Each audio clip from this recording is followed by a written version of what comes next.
Hello friends,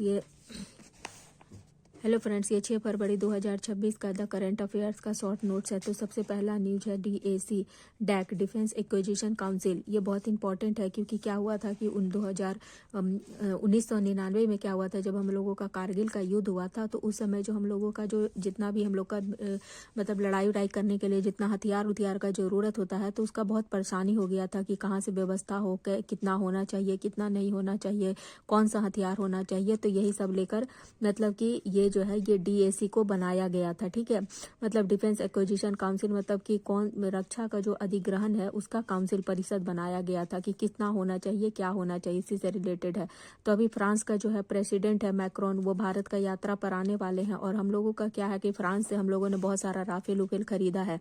ठीक है, तो अभी 169 राफेल जो है हो जाएगा। ठीक है, तो मतलब राफेल खरीदने का बात चल रहा है कि मतलब 14 ठो राफेल जो है वो खरीदेगा, इसीलिए डीएसी का बैठक हो रहा है। तो डीएसी का बैठक जो हो रहा है तो इसका अध्यक्षता कौन करेंगे, तो हम लोग का जो डिफेंस मिनिस्टर है, रक्षा मंत्रालय, वही हम लोगों का इसका डीएसी का अध्यक्षता करेंगे। और ये क्या है ये मैंने बता दिया कि क्यों इसको बनाया गया था।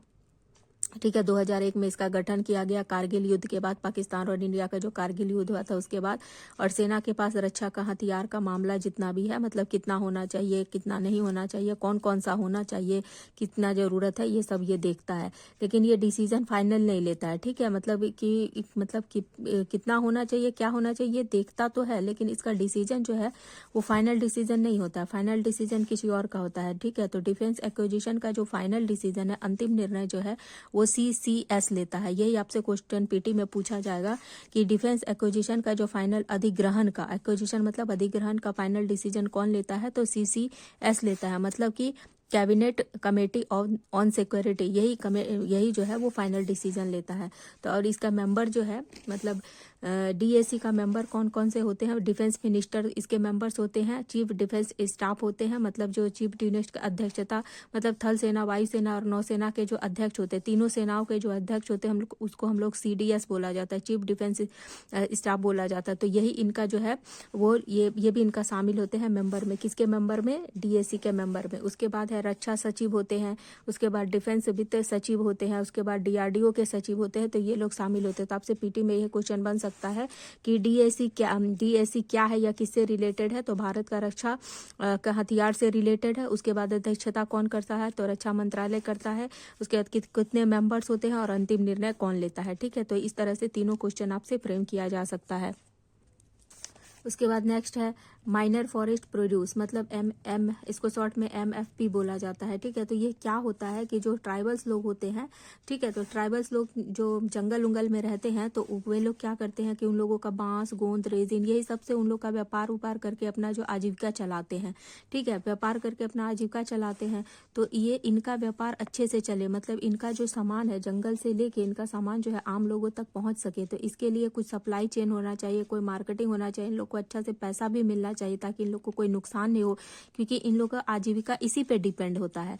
ठीक है, तो इसीलिए गवर्नमेंट इन लोगों को क्या देती है, एमएसपी देती है। ठीक है, एमएसपी देती है गवर्नमेंट इन लोगों को। तो अभी इसमें बहुत गिरावट हुआ है।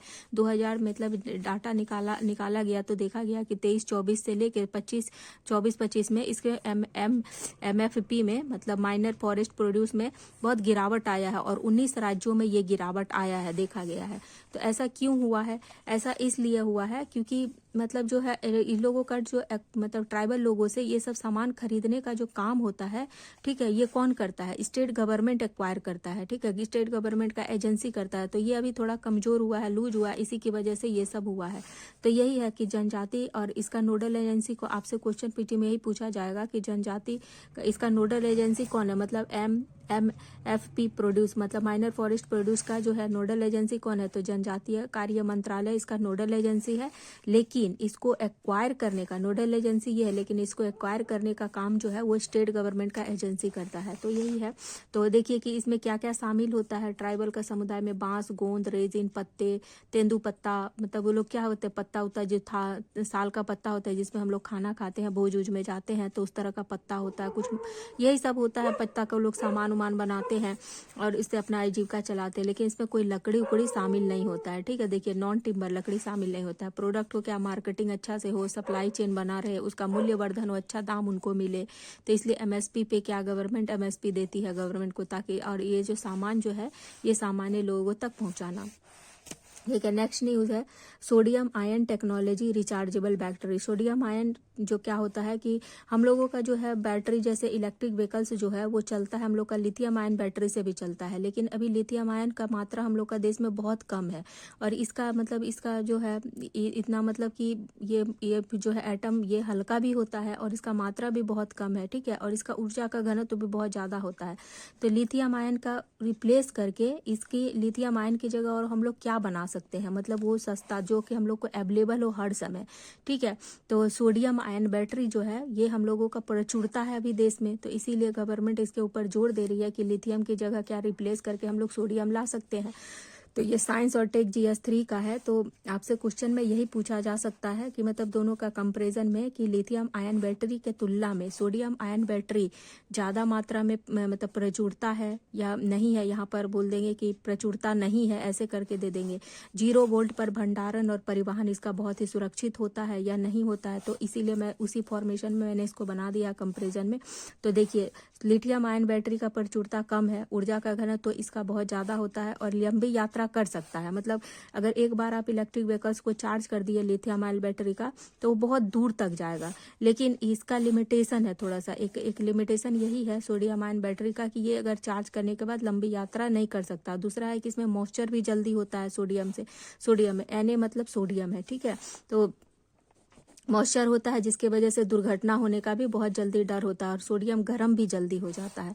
तो ये स्टेटमेंट आपसे देके पूछ देंगे कि प्रचुरता होता है या नहीं इसकी तुलना में, इसमें ऊर्जा का घनत्व तो ज़्यादा होता है या कम होता है, तो आपको ये कंपैरिजन याद रहेगा तो क्वेश्चन आपसे बन जाएगा। उसके बाद है डिस्कॉम। डिस्कॉम क्या है, बिजली डिस्ट्रीब्यूशन का कंपनी होता है, इसमें डिस्ट्रीब्यूटर सब शामिल होते हैं। तो हम लोग का देश में डिस्कॉम का टोटल 72 कंपनी है, जिसमें 44 जो है वो इसको स्टेट ऑनर करती है, बाकी जो है वो सेंट्रल गवर्नमेंट को चलाती है। तो इसमें क्या देखा गया, डाटा निकला 2020-21 से 24-25 में कि इतना लाख का। ये डाटा आपसे पूछा नहीं जाएगा, बस ये जानकारी के लिए मैंने लिखा है कि क्यों ऐसा हुआ है, इसका न्यूज़ क्यों आया है।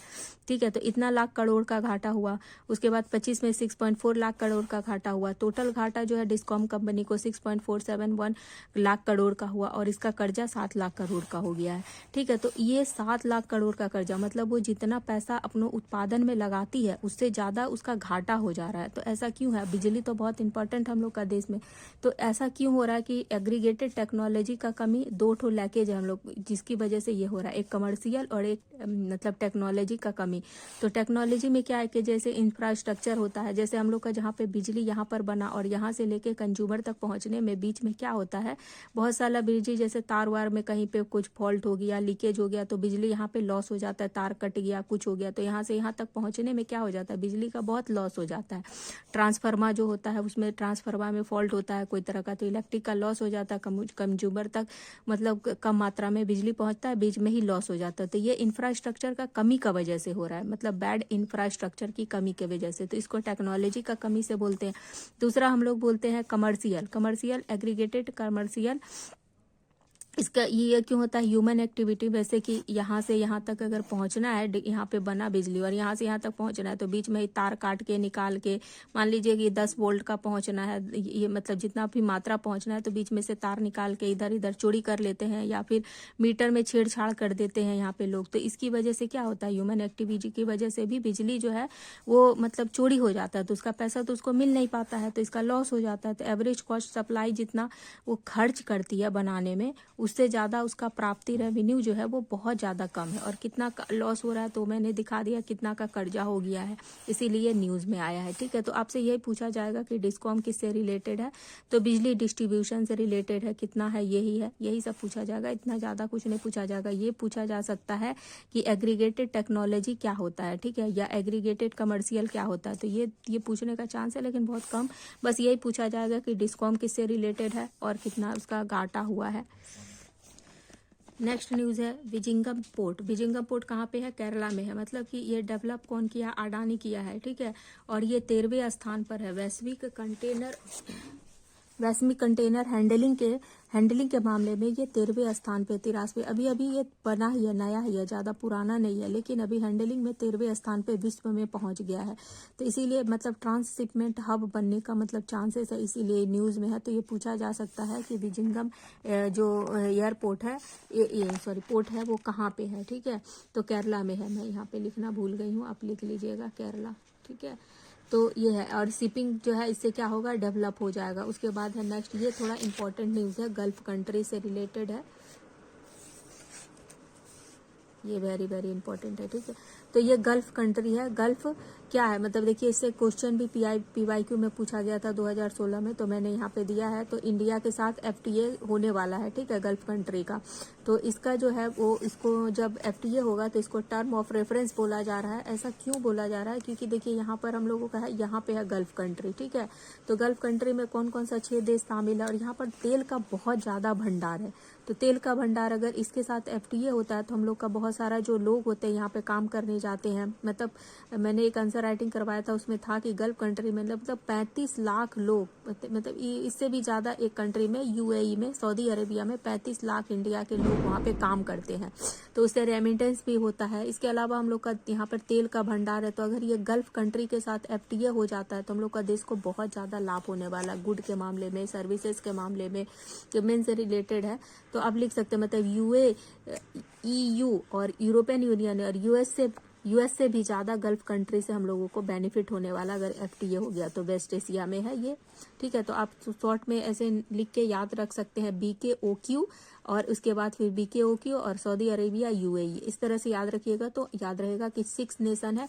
तो ये पूछा गया था कि कौन सा नेशन नहीं है, तो इसलिए देखिए ईरान नहीं है, तो इसीलिए मैंने इस तरह से फॉर्मेशन किया है। और कब स्थापना हुआ था, तो 1998 में इसका स्थापना किया गया था। ये मैप में है गल्फ कंट्री। ठीक है, मैं एक मिनट मैप में भी ये देखिए इंडिया है, और इंडिया के बाद ये देखिए सऊदी अरेबिया है, ठीक है, ओमान है, ठीक है, उसके बाद ओमान है, सऊदी अरेबिया है, यही है गल्फ कंट्री। ठीक है, तो यही है गल्फ कंट्री। इसमें ईरान शामिल नहीं है, क्योंकि ईरान देखिए इधर में है, हाँ, और ये इंडिया है, तो यही है गल्फ कंट्री। तो यहाँ से अगर हो जाता है FTA तो हम लोग को बहुत ज़्यादा 6 कंट्री इसमें शामिल है। ठीक है, तो ये देखिए गल्फ मतलब ये रेड सी है। ठीक है, उसके बाद ये अरेबियन सी के इधर जाके ये है गल्फ कंट्री। ठीक है, अच्छा हाँ, इसमें न्यूज़ बहुत सारा आप लोगों को लगता होगा कि मैं 3-4 ही न्यूज़ का नोट्स बनाती हूँ, आप लोगों को देती हूँ। इसका मतलब न्यूज़ तो बहुत सारा रहता है, लेकिन सारा न्यूज़ हम लोगों का काम का नहीं रहता है, बस एक ट्रेंड जानने के लिए रहता है। लेकिन जो इम्पोर्टेंट रहता है वही मैं आप लोगों का मतलब उसका नोट्स बना के आप लोगों के सामने रखती हूँ। कि न्यूज़ तो बहुत सारा कुछ रहता है, लेकिन जो इम्पोर्टेंट होता है, जिसपे क्वेश्चन बनने का संभावना है, या फिर आप PYQ में देखिएगा जहाँ से क्वेश्चन बनता है जिस तरह से। क्योंकि PYQ क्या करता है, आपको पढ़ने में बहुत हेल्प करता है, चाहे वो मेंस का हो या PT का हो। PT का PYQ आप देखिए और क्वेश्चन को रिलेट करिए कि किस टॉपिक से आया है। जब आप टॉपिक को क्वेश्चन में पढ़िएगा, मतलब PYQ का क्वेश्चन आप लगाइएगा, तो उस टॉपिक से आप उसको रिलेट कर पाइएगा, तब आपको समझ में आएगा कि यहीं से पूछा जाता है। ठीक है, तो इसीलिए है कि उस सभी चीज़, क्योंकि पढ़ने का अंत नहीं है, बहुत कुछ पढ़ना है, लेकिन उतना आप मतलब दिमाग में रख नहीं पाइएगा, एग्जाम के समय बहुत प्रॉब्लम होगा। इसलिए जितना कम से कम मतलब न्यूज़ हम लोग का बहुत कुछ होता है, लेकिन काम का न्यूज़ बहुत कम ही होता है। बस थोड़ा ट्रेंड का नॉलेज होना चाहिए। जो इंपॉर्टेंट चीज़ होता है उसको मैं नोट डाउन करके आप लोगों के लिए लेके आती हूँ, शॉर्ट और क्लिप्स नोट बना के। इसके अलावा मेरा पॉलिटी का भी अभी छोटा छोटा शॉर्ट्स उसका अपलोड हो रहा है। मैं धीरे धीरे उसका डिटेलिंग भी करूँगी, फ्लो चार्ट बना के आप लोग का उसके लिए वीडियो भी लेके आऊँगी, ताकि PT का एग्ज़ाम के पहले पॉलिटी में मतलब पॉलिटी का बहुत कुछ कराऊँ। पॉलिटी या अदर सब्जेक्ट का भी मैं छोटा छोटा मतलब फ्लो चार्ट में थोड़ा सा बताऊंगी। ठीक है, उसका तो वीडियो आप लोग फॉलो करते रहिए, और आप लोग को वीडियो पसंद आता है तो लाइक सब्सक्राइब जरूर करिएगा। मिलते हैं फिर नेक्स्ट वीडियो में।